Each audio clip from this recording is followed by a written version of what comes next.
Yeah, thank you. So I think one of the most interesting parts of Magpie for me is that it subverts this classic trope of the femme fatale. How do you think the film kind of challenges the audience's expectations in this way? I'm so glad you picked up on that.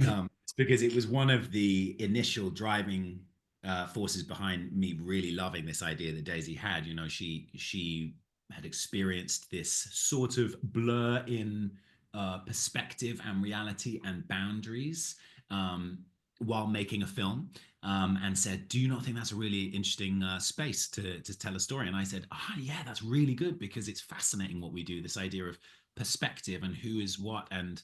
These archetypes, perhaps, like you say, a femme fatale or an adulterous husband or the other woman, or these characters that I wanted to sort of play with and shift an audience perspective on. It really interested me, and literally in the meta-ness of it, in writing it, I myself shifted my perspective and decided to write it actually about the woman left at home because I found her far more fascinating. I thought, who is this woman?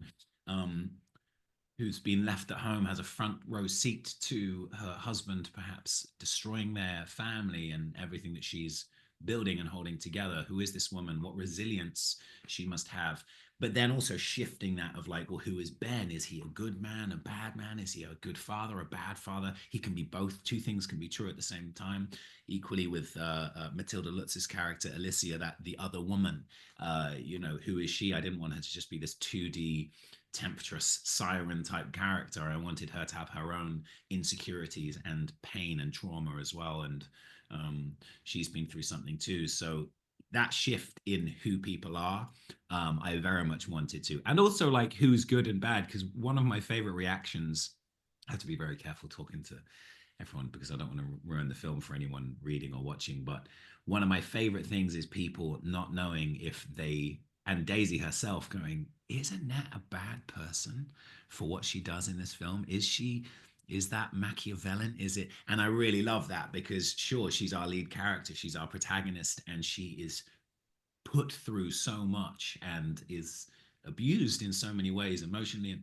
Um, but what she does is that the actions of a good person. I really wanted to play with that, and it was quite a we had to fight a lot of creative people on like how far can we push this, and I really wanted to push it there, and I think Daisy did too, and Sam, our director. So yes, challenging perspectives was what it was on the menu. Yeah, absolutely. And you kind of mentioned how, you don't cast judgment on these characters. You don't give easy answers. And why do you think this was important? Yeah, I think it was important straight away from the off. I mean, it's interesting being predominantly I'm an actor who's begun writing in the last few years, and just as with acting a role, one must be very careful not to judge the character one is playing. It's the same, I think, with writing. I never write and think this is a bad person. I'm going to write them as bad. Every human being is capable of and does have a point of view that is good. It doesn't really matter who you are. It tends to be a good person that is, through their experience of life, morphed and molded and battered and bruised into someone who is capable of doing something that's perceived as bad. Um, so I wanted to try and, at least with all of these characters, no matter who they were, was to write a sympathetic nugget even of even Shazad's character Ben. He has a point of view where he is not a bad person. Yeah, absolutely. And, you know, you mentioned how, this is you making your first foray into screenwriting. Did you find that as an actor, the roles that you played in the past and your background as an actor have helped prepare you to write scripts?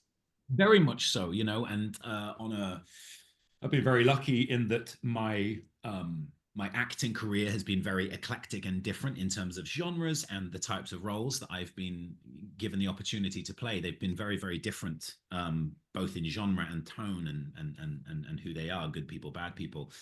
And that I think helps me immediately when writing scripts because I've put myself into many different shoes before and continue to look for those opportunities. But equally, when I'm writing I have quite a lot of screenplays and films that I've finished. And what's fun is they're all very, very different. And Daisy's my first person that I sent them to. And she said quite early on, she said, "You don't really have a genre. Like I've written a rom-com, I've done a big western, I've done a sort of heist type movie, and I'm like, I really love all forms of movies, and I love acting in those. So equally, it's reflected in my writing that I love many different things. Also, being an actor, I've had to struggle with dialogue that perhaps isn't hasn't been quite thought through as much. Stories that have they're very sort of structure based, and you feel sometimes that actually like, God, I don't know what it is about this dialogue, but it's not quite sitting right and stuff. And I've wrestled with that. So what I wanted to try and do as a writer was make it as authentic and as real as possible from my perspective, and also be open to actors. I said to Daisy, Shazad, Matilda, Al, all of the actors in Magpie, I said, if you have any concerns or thoughts about the dialogue, I'm not precious. I've been there as an actor. I know what it is to struggle with dialogue. If there's anything that doesn't feel right to you, please do come to me and we can discuss it and we can talk about it. And to their credit, they did. And I think that's to do with being an actor too. Yeah, absolutely. And you've been mentioning how you work very closely on this with Daisy Ridley, who is your wife. But I will say it's a very dark story about marriage. Do you ever find it awkward or uncomfortable working on such dark material with your wife? I mean, we both did say Daisy and I have dreams and ambitions that which we are putting into practice of making many films together, and we did both laugh at the fact that the first we put out into the world centers on about as dysfunctional and toxic a relationship as you can get.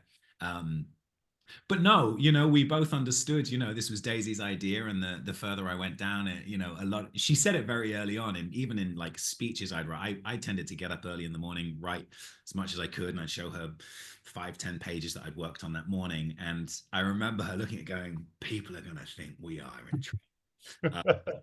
But that's the joy of what we do. We get to pretend and tell other people's stories, and we put ourselves into other people's shoes. And a lot of it's drawn. Daisy knew the toxicness of this relationship. Daisy, what's been wonderful is she knows my head so well. I think probably better than I know myself. And I will write the tiniest line, and she'll go, "I know where you got that. I know the conversation." We talked about, oh my God, he just said that to her. I can't believe that. We talked about it in the car on the way home, and it's filtered its way into my writing, which is wonderful because she just knows exactly what I'm trying to do at all points. Even if it's a horrible, toxic relationship, she gets where it's coming from. I don't think at any point she went, "Is this how you feel about me?" Yes. And there has been a resurgence of sorts in this genre of like psychosexual thrillers recently. Why do you think stories like this are starting to resonate with audiences again? God, that's a super interesting question, and you're so right. And we talked about it. We there was that brilliant Phoebe Dynevor film that she did. Oh God, what was that called? Fair play? Yes, and I remember we watched that and went, "Oh my God, this is." I mean, it's very different, but it's in that world. Following a couple and the paper cuts that can lead to their destruction.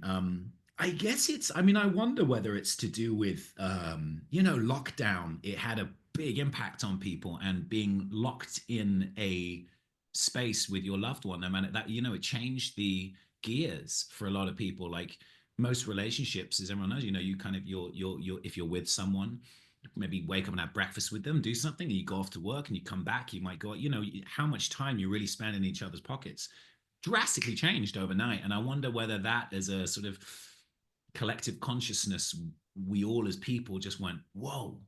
And that could be brilliant, for Daisy and I, we'd never spent that long together. We're always in different countries and trying to fly all over the place to spend as much time with each other as possible. And we just had this time together, which we loved. But I am also aware of a lot of people whose relationship couldn't take that shift and ultimately led to that. So perhaps that maybe, but also, I mean, things like thrillers and genre pieces, I think are timeless, and it's one of the reasons we really are excited about bringing this to an audience, because I know that audiences love an experience. They love a ride. Of course, we love going to see a film that's slower or like poignant and beautiful. But I think ultimately the movies that will do well again and again and again is if you can take an audience on a ride and surprise them and scare them and entertain them. which is what we wanted to do with Magpie, as well as commenting on human behavior and relationships between each other. It will resonate with people and they like it. And it's the movies I love watching. You know, I love watching going, oh, what's gonna happen here, man? This doesn't look good. Let's get the popcorn out and watch this happen. Yeah, I will say, and even having seen it twice, because I also saw it at South by, it does hold up on second viewing as well. So yeah. Good. And Well, that's what we wanted. You know, we wanted people to finish it and go, wait, what? And then go back and watch it. I was very adamant we can't cheat here with our narrative. If people go back and watch it, they'll go, oh my God, that's when that happened. That's when that happened. That's when that happened. yeah, absolutely. Well, thank you so much again for your time. Really enjoyed the film, and I can't Thank wait you, to see what you Sean. do next. Thanks for your kind words. Thank you. Thank you. Have a great day.